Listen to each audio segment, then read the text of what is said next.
What's up mga ka-trends? Here's another update of the NY couple. On NY's activity, November 12, 2023, the NY couple was spotted attends the romantic second wedding of MK couple in Thailand at Central Grand at Central World.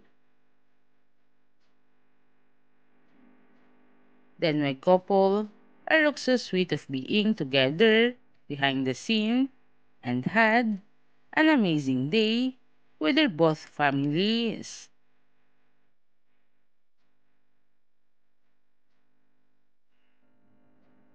On Instagram posts, both mommies, Mommy Maypla and Mommy Maykel posted on Instagram their cute photos with the MK couple and caption it, "We congratulate you, Kim and Mark, with your fantastic wedding, and it was so romantic and lovely.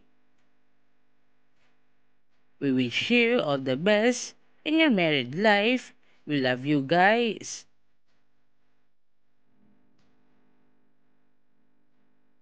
While the ceremony was ongoing, Rosette Birban shows to everyone her wedding ring, and she also getting married for next year.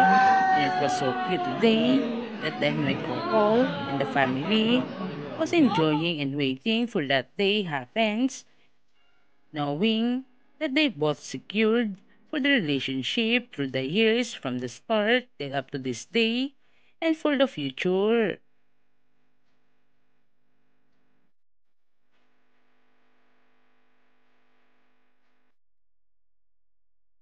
Their commitment for each other was still strong and happy.